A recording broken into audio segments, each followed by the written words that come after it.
நீங்கள் பார்த்துக் கொண்டிருப்பது AJK டிவியின் புதுவை மாலை. வணக்கம். நிர்வாகத்தில் என்ன நடக்கிறது என்று தெரியாமலேயே ரங்கசாமி முதலமைச்சராக செயல்பட்டு வருவதாக மத்திய இணையமைச்சர் நாராயணசாமி குற்றம் சாட்டியுள்ளார். இது தொடர்பாக மத்திய இணையமைச்சர் நாராயணசாமி செய்தியாளர்கள் சந்திப்பின் போது கூறுகையில், என்ஆர் காங்கிரஸ் மாநாட்டில் முதல்வர் ரங்கசாமி மத்திய அரசையும் தன்னையும் காங்கிரசாரையும் சாடியுள்ளார். இவ்வாறு பிறரை சாடுவதற்கு 5 கோடி ரூபாய் செலவில் மாநாடு நடத்த வேண்டிய அவசியம் இல்லை என்றும், மத்திய அரசு கொடுத்த நிதியை முழுமையாக செலவு செய்யாமல் மத்திய அரசு நிதி வழங்கவில்லை என்று அரசியல் காழ்ப்புணர்ச்சி காரணமாக குறை கூறி வருவதாக தெரிவித்தார். மேலும் தவறான தகவல்களை கூறி மக்களை குழப்பத்தில் ஆழ்த்துகிறார் என்றார். கடந்த நிதியாண்டில் மத்திய அரசு 3000 கோடி ரூபாய் நிதி ஒதுக்கியும் அந்த நிதியாண்டுக்குள் 33% நிதியை மட்டுமே செலவு செய்தார். இதனால் மீதமுள்ள தொகையை மத்திய அரசு எடுத்துவிட்டது. அதேபோன்று சுற்றுலாத்துறைக்கு 125 கோடி ரூபாய் நிதி ஒதுக்கப்பட்டது. அதில் ஊசுட்டேரி, அரிக்கன்மேடு, திருக்காமேஸ்வரர் கோயில் உள்ளிட்ட பல சுற்றுலா இடங்களின் பணிகளுக்காக நிதி ஒதுக்கப்பட்டது. அதேபோன்று திட்ட கமிஷன் கணினி ஆராய்ச்சி நிலையத்தை காலாப்பட்டில் அமைக்க 70 கோடி ரூபாய் நிதி ஒதுக்கப்பட்டது. அதற்கான ஆதார கடிதம் தம்மிடம் உள்ளது என்று தெரிவித்த அவர், மேலும் இதுகுறித்து சம்பந்தப்பட்ட அதிகாரிகளிடம் கேட்டு தெரிந்து கொள்ளாமல் நிர்வாகத்தில் என்ன நடக்கிறது என்று தெரியாமலேயே ரங்கசாமி முதல்வராக செயல்பட்டு வருகிறார் என்று குற்றம் சாட்டினார். தொடர்ந்து தானே புயல் நிவாரணமாக மத்திய அரசு 125 கோடி ரூபாய் ஒதுக்கியதில் 75 கோடியை முதல் தவணையாக கொடுத்தது. அந்த பணத்திற்கு என்ன செலவு செய்யப்பட்டது என்று கொடுத்தால்தான் மீதி தொகையை மத்திய அரசு கொடுக்கும். ஆனால் அதற்கான கணக்கை கொடுக்காமல் மத்திய அரசு மீதி பணம் கொடுக்கவில்லை என்று பொய்யான தகவலை கூறி வருகிறார் என்றார். மேலும் 4000 பேர் பணி நீக்கம் செய்யப்பட்ட ஊழியர்களுக்கு பணி வழங்க அனுமதி வேண்டும் என்று கூறுகிறார். அனுமதி கேட்டு அவர்தான் கடிதம் கொடுக்க வேண்டும் என்றார். மாநில அந்தஸ்து கொடுக்க தயார் என்றும், தான் மத்திய அரசிடமிருந்து வரும் நிதியை தடுப்பதாக கூறுவதற்கு ஆதாரம் உள்ளதா என்று கேள்வி எழுப்பினார். அவரின் செயல்களுக்கு விரைவில் பதிலடி கொடுக்கப்படும் என்று பேசினார். அப்போது மாநில காங்கிரஸ் தலைவர் AV சுப்பிரமணியன், எதிர்க்கட்சித் தலைவர் வைத்தியலிங்கம், முன்னாள் அமைச்சர் நமச்சிவாயம், காங்கிரஸ் பிரமுகர் சிவகொழுந்து, கதிர்காமம் வட்டார காங்கிரஸ் தலைவர் திரு AKD ஆறுமுகம் ஆகியோர் உடனிருந்தனர். புதுவையில் 314 மையங்களில் 2ஆம் கட்ட போலியோ சொட்டு மருந்து முகாம் நடத்தப்பட்டு 92,000 குழந்தைகளுக்கு சொட்டு மருந்து வழங்கப்பட்டது. இளம்பிள்ளைவாதம் என்ற போலியோவை ஒழிக்க மத்திய மாநில அரசுகள் ஆண்டுதோறும் 5 வயதிற்குட்பட்ட குழந்தைகளுக்கு போலியோ சொட்டு மருந்தினை 2 தவணையாக வழங்கி வருகிறது. அதன்படி இந்த ஆண்டு புதுவையில் ஜனவரி 20ஆம் தேதி முதல் கட்ட போலியோ சொட்டு மருந்து வழங்கப்பட்டது. அதன் தொடர்ச்சியாக 2ஆம் கட்ட சொட்டு மருந்து மருத்துவமனை, சமுதாய கூடம், பேருந்து நிலையம், ரயில் நிலையம் உள்ளிட்ட முக்கிய இடங்களில் 314 மையங்கள் அமைக்கப்பட்டு சொட்டு மருந்து வழங்கப்பட்டது. இதில் ஏராளமானோர் தங்கள் குழந்தைகளுடன் வந்து சொட்டு மருந்து போட்டுக் கொண்டனர். மாநிலம் முழுவதும் 92,000 குழந்தைகளுக்கு சொட்டு மருந்து வழங்கப்பட்டது. விடுபட்ட அனைவருக்கும் 25 மற்றும் 26 ஆகிய தேதிகளில் வீடு வீடாக சென்று சொட்டு மருந்து வழங்கப்பட உள்ளது. புதுவை அரசு பொது மருத்துவமனையில் இருதய பாதிப்பு, மாரடைப்புக்கான காரணங்கள் குறித்த தொடர் மருத்துவ கல்வி கருத்தரங்கு நடைபெற்றது. புதுவை அரசு பொது மருத்துவமனை கருத்தரங்கு கூடத்தில் இருதய பாதிப்பு, மாரடைப்பிற்கான காரணங்கள் என்ற தலைப்பில் தொடர் மருத்துவ கல்வி கருத்தரங்கு திட்ட இயக்குநர் டாக்டர் ரங்கநாத் தலைமையில் நடைபெற்றது. நிகழ்ச்சியில் சிறப்பு அழைப்பாளராக மருத்துவர் கண்காணிப்பாளர் டாக்டர் நந்தகுமார் பங்கேற்று கருத்தரங்கை துவக்கி வைத்திட, மருத்துவ வல்லுநர் டாக்டர் லியோ குணாலன் இருதய பாதிப்பு, அதற்கான சிகிச்சையில் பயன்படுத்தப்படும் மருந்துகள், நவீன வளர்ச்சி குறித்து விளக்கினார் மற்றும் மாரடைப்பிற்கான காரணங்களை எடுத்துரைத்தார். நிறைவில் திட்ட ஒருங்கிணைப்பாளர் அன்பு செல்வன் நன்றி கூறிய விழாவில் மருத்துவர்கள், செவிலியர்கள், மருந்தியல் வல்லுநர்கள் கலந்து கொண்டனர்.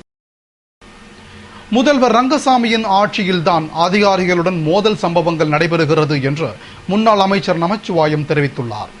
இதுகுறித்து முன்னாள் அமைச்சர் நமச்சிவாயம் செய்தியாளர்களுக்கு அளித்த பேட்டியில், ரங்கசாமி ஆட்சிக்கு வரும்போது மட்டும் அதிகாரிகளுடன் மோதல் போக்கு சம்பவங்கள் நடைபெறுகிறது. சட்டத்திற்கு உட்பட்டு சில செயல்களை செய்ய சொன்னால் அதிகாரிகளால் செய்ய முடியும். விதிமுறைகளை மீறி செய்ய சொன்னால் அதிகாரிகள் எதிர்ப்பு தெரிவிக்கின்றனர் என்றார். மேலும் நிதி செயலர் மாற்றம் விவகாரத்தில் மகளிர் மருத்துவமனை தனியார் நிறுவனத்திற்கு திட்ட மேல் மதிப்பீடு போட்டு தொகை கொடுக்க சொன்னதால் அவர் மறுத்தார். மக்கள் நலத்திட்டங்களை செயல்படுத்த நிதி இல்லாத நேரத்தில் இதனை செய்ய அவர் மறுத்ததால் அவரை மாற்றி புதிய செயலரை நியமித்துள்ளனர்.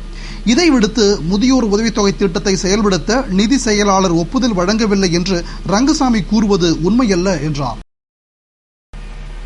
புதுவை நோனாங்குப்பத்தில் அரசு பேருந்து மாட்டு வண்டியின் மீது மோதி சம்பவ இடத்திலேயே மாடு இறந்தது மற்றும் ஒருவர் படுகாயமடைந்தார்.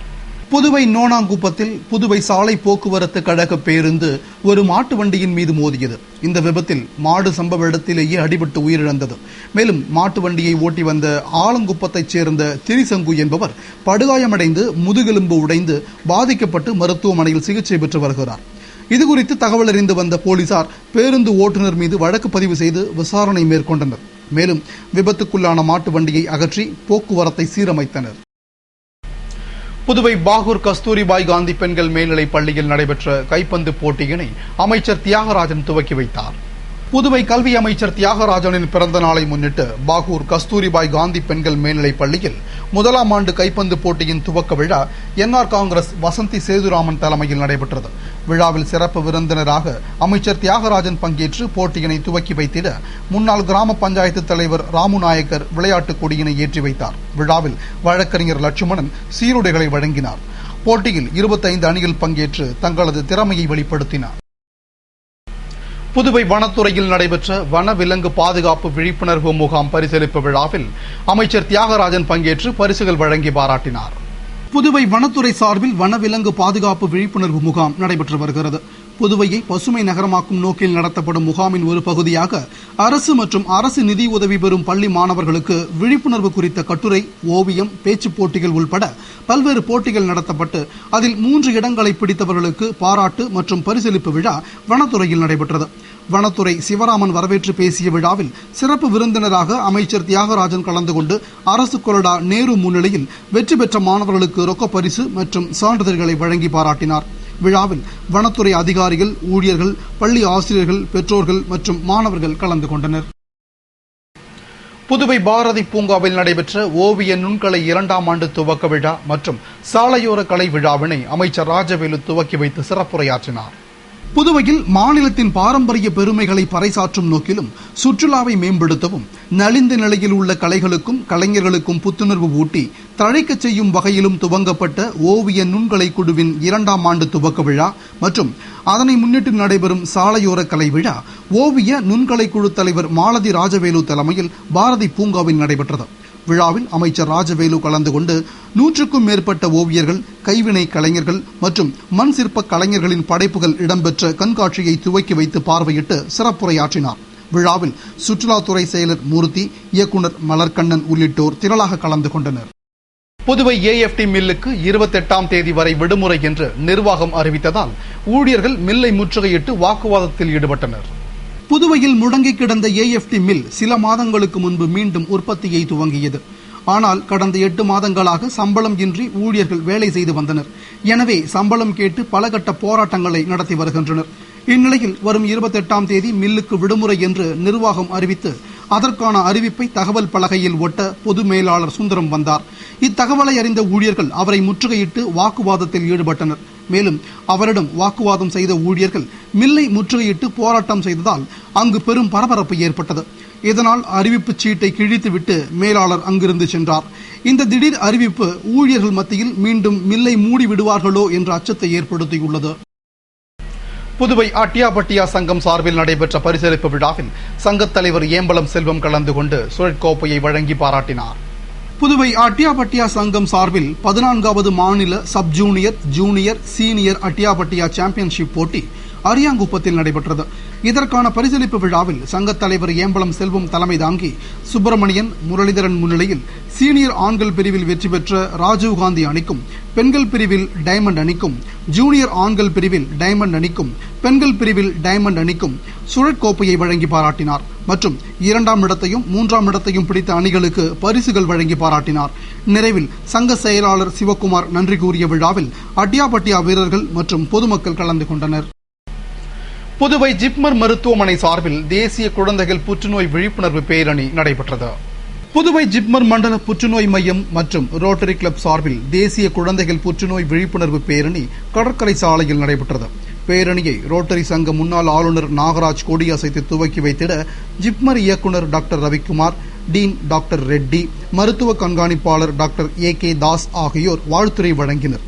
இதில் ஏராளமானோர் பங்கேற்று ஜிப்மர் மருத்துவமனை வரை ஊர்வலமாக சென்று மக்களிடையே குழந்தைகள் புற்றுநோய் பற்றி விழிப்புணர்வை ஏற்படுத்தினர். கோரிக்கைகளை வலியுறுத்தி அரசு மகளிர் மற்றும் குழந்தைகள் மருத்துவமனையில் ஒப்பந்த ஊழியர்கள் தர்ணா போராட்டத்தில் ஈடுபட்டனர். புதுவை அரசு மகளிர் மற்றும் குழந்தைகள் மருத்துவமனையில் தனியார் நிறுவனம் மூலம் ஒப்பந்த முறையில் செக்யூரிட்டி, ஹவுஸ் கீப்பிங் உள்ளிட்ட பணிகளில் 100க்கும் மேற்பட்டோர் பணிபுரிந்து வருகின்றனர். அவர்களை அதிகாரிகள் தரக்குறைவாக நடத்துவதாகவும் 8 மணி நேரத்திற்கு மேலாக வேலை வாங்குவதாகவும் குறைந்த ஊதியம் வழங்குவதாகவும் கூறி ஊழியர்கள் பணியை புறக்கணித்து மருத்துவமனை முன்பு அமர்ந்து ஆர்ப்பாட்டத்தில் ஈடுபட்டனர். போராட்டத்தில் ஒப்பந்ததாரர் என்ற பெயரில் ஊழியர்களின் சம்பளத்தை எடுத்துக் கொள்வதாகவும் 500 தொழிலாளர்கள் பணிபுரிய வேண்டிய இடத்தில் 250 பேரை வைத்து வேலை வாங்குவதாகவும் விடுமுறை வழங்கப்படுவதில்லை என்று குற்றம் சாட்டிய ஊழியர்கள் ஒப்பந்தத்தை ரத்து செய்துவிட்டு அரசின் கீழ் நேரடியாக பணி வழங்க வேண்டும் என்று வலியுறுத்தினர். மேலும் கோரிக்கைகள் நிறைவேறும் வரை போராட்டம் தொடரும் என்று அவர்கள் தெரிவித்தனர். புதுவை அரியாங்குப்பம் அரசு உயர்நிலைப் பள்ளியில் நடைபெற்ற தேசிய சுற்றுச்சூழல் மாத விழாவின் நிறைவு விழாவில் சபாநாயகர் சபாபதி பங்கேற்று வாழ்த்துரை வழங்கினார். புதுவை அரியாங்குப்பம் அரசு உயர்நிலைப் பள்ளியில் கல்வித்துறை, சுற்றுச்சூழல் கல்வி பிரிவு மற்றும் அறிவியல் தொழில்நுட்பம் சுற்றுச்சூழல் துறை சார்பில் தேசிய சுற்றுச்சூழல் மாத விழா கடந்த 3 நாட்களாக நடத்தப்பட்டு அதற்கான நிறைவு விழா நடைபெற்றது. பள்ளி தலைமை ஆசிரியர் சுந்தரமூர்த்தி தலைமையில் நடைபெற்ற விழாவில் ஆசிரியை தமிழரசி வரவேற்று பேசிட சிறப்பு விருந்தினராக சபாநாயகர் சபாபதி பங்கேற்று பல்வேறு போட்டிகளில் வெற்றி பெற்றவர்களுக்கு பரிசுகள் வழங்கி பாராட்டினார். நிறைவில் தேசிய பசுமை படை பொறுப்பாசிரியர் ராமலிங்கம் நன்றி கூறிய விழாவிற்கான ஏற்பாடுகளை ஆசிரியர்கள் செய்திருந்தனர்.